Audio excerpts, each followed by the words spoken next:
जगहों की लिस्ट में आज हम एक और ऐसी जगह की बात बताएंगे जहां पर लोग जाने की हिम्मत तो रखते हैं, पर वहां से निकलने के बाद उनका एक्सपीरियंस बहुत वियर्ड होता है और पैरानॉर्मल घटनाओं पर यकीन उनका बढ़ जाता है। तो चलिए दोस्तों शुरू करते हैं। अ हॉन्टेड कॉलोनी। गोरेगांव की तरफ एक कॉलोनी है जो बहुत फेमस है अपनी नेचुरल ब्यूटी के लिए। साथ ही लोग यहाँ पर पिकनिक के लिए आते हैं। यहाँ का व्यू और यहाँ की हरियाली मन को मोह लेती है। पर यहाँ एक कॉलोनी है जिसका नाम एरे मिल कॉलोनी है, जो कि हॉन्टेड है और इसको जाने वाली रोड बिल्कुल सुनसान है। इस रोड का इस्तेमाल तब किया जाता है लोगों द्वारा जब ट्रैफिक को अवॉइड करना होता है, क्योंकि ये शॉर्टकट है पवई तक पहुंचने का। पवई सेंट्रल मुंबई में है, जो कि रहस्यमय इलाका माना जाता है सेंट्रल मुंबई का। एरे मिल कॉलोनी में पैरानॉर्मल घटनाएं रिपोर्ट की गई है। अननोन फिगर्स ने इस रोड पर आने वाले लोगों की संख्या कम कर दी है। पहले बात करते हैं यहाँ होती एबनॉर्मल घटनाओं के बारे में। कई लोगों ने यहाँ पर रात को रोती हुई औरत की आवाज सुनी है जो अपने लिए मदद मांगती है। वहीं कई लोगों ने किसी बच्चे की आत्मा को सड़क के किनारे घूमते हुए देखा है। बहुत सारे लोग इन घटनाओं की वजह से यहाँ से रात में ट्रैवल करना अवॉइड करते हैं। लोगों का मानना है कि यहाँ एक औरत का साया है जो रात को लिफ्ट मांगता है और अगर लिफ्ट नहीं दी तो वो आपका पीछा करने लगता है। पर जो भी है बड़ा ही खौफनाक है और दहशत भरा है। इस रास्ते को ऑटो रिक्शा वाले तो बिल्कुल इस्तेमाल नहीं करते, क्योंकि एक बार यहाँ एक ऑटो वाले ने किसी पैसेंजर को लिफ्ट दी थी और वो पैसेंजर आधे रास्ते में ही गायब हो गया था। उस दिन के बाद से ऑटो रिक्शा वालों के बीच में एक दहशत का माहौल है। वहीं कई लोगों ने यहाँ से गुजरते टाइम अजीब सी फिगर नोटिस की है। एक दिन एक आदमी यहाँ से बहुत तेज स्पीड में अपनी गाड़ी से जा रहा था और अचानक उसे लगा कि उसकी गाड़ी के नीचे कोई आ गया है। जब वो गाड़ी से उतरा तो उसने वहाँ कुछ नहीं पाया, पर उसने वहाँ एक गुड़िया देखी जो काफी अजीब थी और उस पर पिंस लगी हुई थी। इस गुड़िया का मतलब आपको कुछ देर में समझ आ जाएगा। यहाँ सुनसान है, इसलिए यहाँ क्राइम्स भी बहुत होते हैं। पर यहाँ इतनी दहशत क्यों है, इस सवाल का जवाब यहाँ हुई कुछ प्रक्रिया है।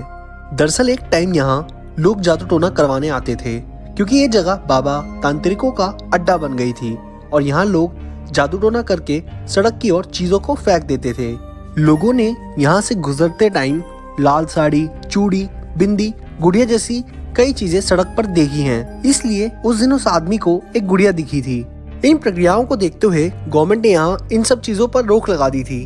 फिर भी यहाँ पर ये सब चीजें होती हैं। सुंदरता और शांति से भरा ये एरिया फिल्म इंडस्ट्री को भी एक बहुत सुंदर सी लोकेशन देता है। इसलिए इस कॉलोनी के आसपास अक्सर शूट्स चलती रहती हैं और यहाँ पर कई मूवीज शूट हो चुकी हैं। शुरुआत में यहाँ पर देर रात तक मूवीज भी शूट हुई हैं, लेकिन जब से यहाँ पर डर का माहौल बना है तब से यहाँ मूवीज की शूटिंग थोड़ी जल्दी फिनिश हो जाती है या फिर कैंसिल ही हो जाती है, क्योंकि क्रू एक्टर यहाँ इस एरिया के आसपास काम करने से कतराते हैं या मना ही कर देते हैं। इन सब घटनाओं का कारण यहाँ बताते हैं कि यहाँ पर जादू टोने की वजह से डर का माहौल है और एबनॉर्मल एक्टिविटीज भी उसी कारण से होती है। पर वहीं कई लोग बताते हैं कि यहाँ पर एक बार गुंडों ने एक फैमिली को लूटा था और पूरी फैमिली को मारकर जंगल में फेंक दिया था। उसी के बाद से उस फैमिली की आत्मा यहाँ पर दिखती है। पर एक बार इतिहास पर नजर डालते हैं इस एरे कॉलोनी के। एरे मिल कॉलोनी एक जंगल है जो इको सेंसिटिव जोन में आता है। इस साइड एक कॉलोनी भी है जो गोरेगांव ईस्ट में है, जो कि 1949 में बनाई गई थी और इसका इनॉग्रेशन प्राइम मिनिस्टर द्वारा 1951 में किया गया था, जो कि उस टाइम के पंडित जवाहरलाल नेहरू जी थे। और इस जंगल को रिजर्व करने के लिए यहाँ पर कई मूवमेंट्स भी चलाए गए, क्योंकि इस कॉलोनी और इसके पास में जंगल पर बार बार खतरा मंडराता है कटने का।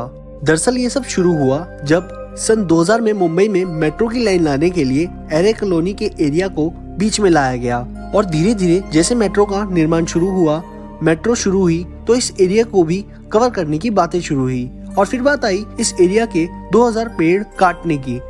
और इसी बीच आया लोगों का विरोध, सेलिब्रिटीज का विरोध और फेमस हो गई ये कॉलोनी। और इसी बीच इस एरिया मिल कॉलोनी में भूत है ये बात सामने आई। ये सब हिस्ट्री क्यों बताई आपको? क्योंकि कई लोग ऐसा सोचते हैं कि इस एरिया को बचाने के लिए ही लोगों ने यहाँ पर इस एरिया में भूत है ये कहानी फैलाई है। परियां होती जादू टोने की प्रक्रियाओं को भी नज़रअंदाज नहीं किया जा सकता। क्या है यहाँ पर और क्यों है, ये तो यहाँ एक्सपीरियंस करने वाला ही बता सकता है। आप लोग क्या सोचते हो इस एरिया के बारे में, हमें कमेंट में ज़रूर बताएं।